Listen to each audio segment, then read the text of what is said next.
In today's video, we're going to be talking about an extreme winter storm that is going to bring major snowfall to parts of the Mid-Atlantic and the Northeast, as well as the Ohio Valley, and then some potential thunderstorm or even severe weather activity across a lot of the central states into the southeastern states, and maybe even stretching as far northward as the Mid-Atlantic. Now, before we get into things, be sure to check out Prestige Weather in the description, pinned comment, and the top right corner of your screen. We do weather consulting for businesses and individuals alike. We do a lot of consulting calls, consulting emails, consulting texts, and we have an exclusive community for you guys for weather consulting. It's all for only $5 a month, and we're actually running a promotion right now for Black Friday. If you put in the code DIRECT at checkout, you will get your first month for only $1. Be sure to check it out today.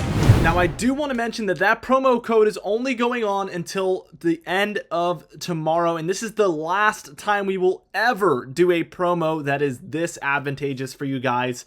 So be sure to redeem it if you did plan on joining, as again, this is going to be a month, our first month, for only 99 cents. It's a killer deal and absolutely something that you should take advantage of today. Again, the last time we will ever be doing that for you guys.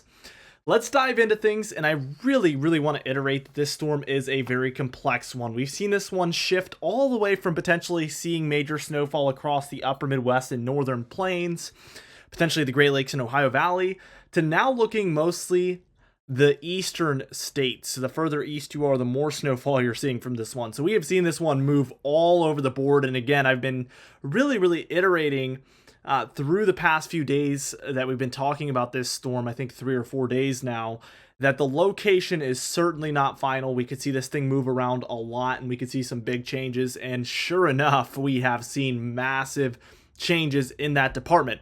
Let's go over it. I mean, right now, this is earlier today, but we saw some snowfall across the Northwest and Northern Rockies. That was going on. It was actually a pretty pleasant day today. I want to take us straight towards tomorrow.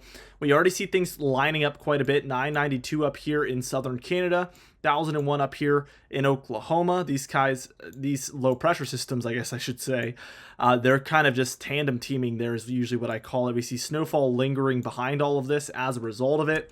And then we see warmer air surging northward to the east of all of this activity. Pretty standard stuff. As we take this towards Saturday, this is when things start to look very interesting.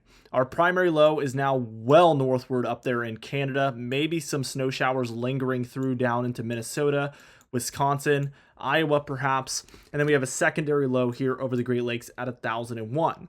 We do have a cold front stretching down all the way as far southward as Texas underneath all of this.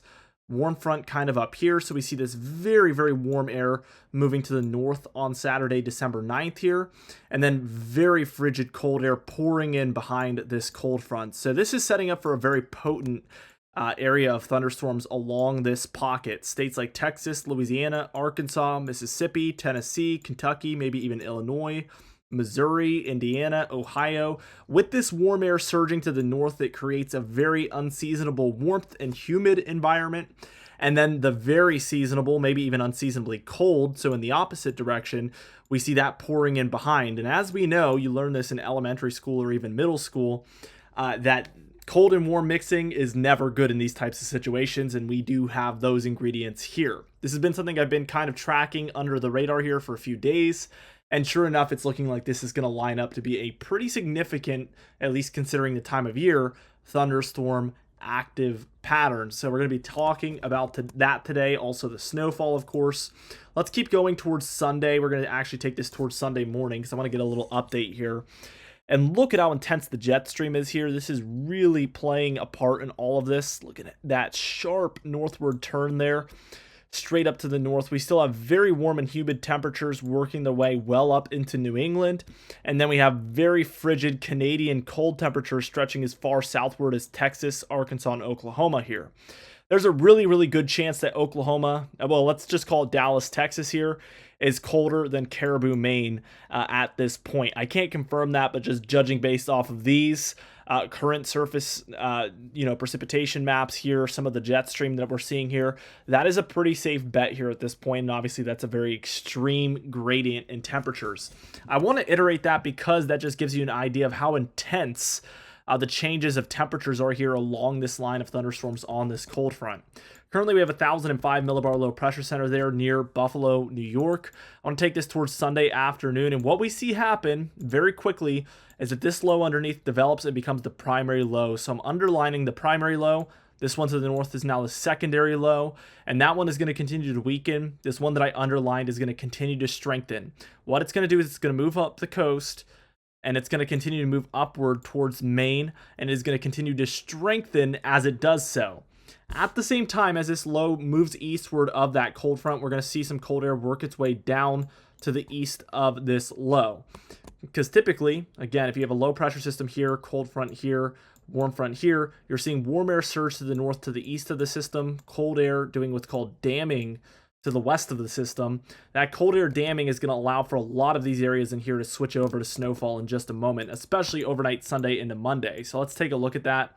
This is by the time we're reaching 8 p.m. and we can see some of our higher mountains here in the Appalachian Mountain Range switching over to snowfall, perhaps for West Virginia, Tennessee, and North Carolina there. I want to take this another hour further. We start to see areas in Pennsylvania and New York switching over, especially in the higher elevation areas. Again, like I mentioned, Maryland and West Virginia playing a bigger role here now. And then by the time we're reaching 2 a.m., look at all of these areas switching over to snowfall as this low moves offshore of Maine. There's a 995 millibar low pressure center. Again, damming cold air to the west, surging warm air to the east. That's what's allowing for more and more areas to switch over to snowfall here. All the while, we're seeing strong thunderstorms here along the mid-Atlantic and southeast coast. Keep that in mind. Flooding is a big possibility. We're going to have to move a little bit closer as this is about 3 or 4 days out, so we're not getting an SPC outlook yet on this one. As of tomorrow, we will have that out and we'll know a little bit more for these areas, what to expect as far as hail, potential tornadic activity, and even damaging winds. But certainly with this precipitation, flooding will be a risk, and we can say that as of now. Let's keep going, and we can see snowfall continues to mix in, especially the further north you go now. So we're seeing Pennsylvania, New York, Vermont, Massachusetts, New Hampshire getting snowfall, as this low has now bombed out at a 988 millibar low pressure center. So a very strong low pressure system here in the Northeast. And look at that cold front. I mean, this is a classic system. We see this warm front clearly here, cold front clearly there. Very, very classic stuff. And as we move more towards the afternoon hours of Monday, December 11th, we see heavier snowfall now for Pennsylvania, Vermont, New Hampshire, and Massachusetts, as well as areas in western Maine. And as we continue, that system eventually moves up and comes to an end, leaving behind a pretty cold pattern here in the east. These areas are looking relatively cold here for the beginning of next week. As we move towards the afternoon hours on Tuesday, we see that cold kind of lifting off a little bit. It will eventually fully move out here, as you can see, by the time we're reaching later that week, according to this European model. But we do see the cold want to return perhaps later on down the road as we approach about the 20th. Also interesting to note at this point, another storm system here across the central states, also another storm system here in the northwest. So activity is going to continue through the month of December. It's been a very busy one, and it looks to continue to be that way. The GFS model, we're going to get some agreement here as we see this trough move through. The only difference here, and this is again what we've been seeing from the GFS model the last couple of weeks, but we keep this northern low as the primary one and this secondary one down here. So again, I'm underlining the primary low. This is the opposite of what the European model was showing. So let's see what that makes different.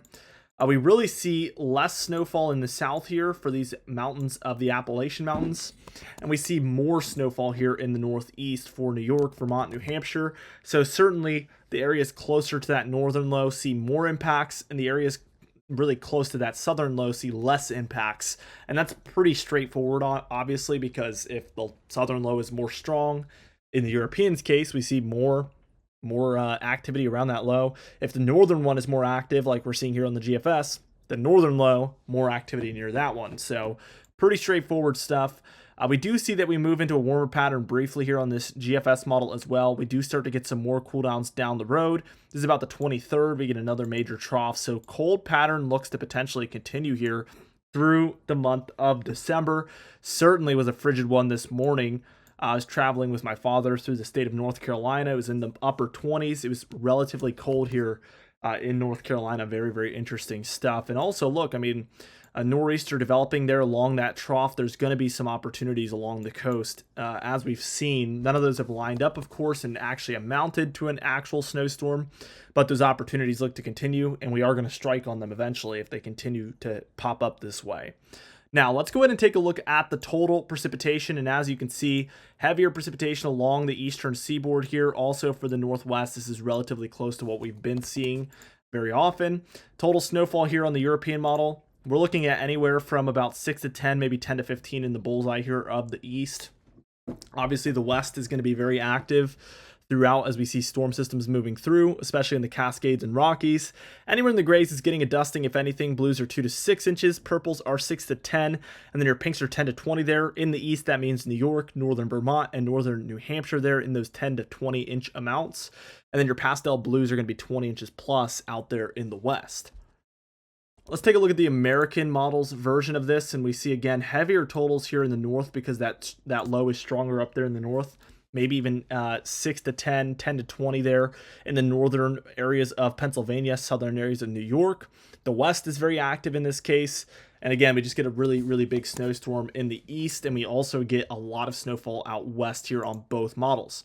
Your ensemble support here, just to show you, this is the European ensemble model. We get pretty large amounts here in the east as a result of this storm system. And also on your GFS ensemble model, same thing. Again, look, this Appalachian Mountain Range seeing plenty of snowfall. So both have ensemble support for this pretty significant plowable snowfall event in the east. I think the thunderstorms are certainly going to be a concerning factor as well as we move forward. So be sure to subscribe. We do upload every single day, and we're going to be talking about this storm for the coming days. We're about 3 to 4 days away from that, like I said. So for the next 3 to 4 days, this is going to be our focus, as well as anything else that pops up in the near future. So be sure to subscribe. You can even hit the bell icon for daily notifications when we upload so you never miss one. Be sure to like the video if you did enjoy it. Leave a comment down below, and I'll see you guys in the next video.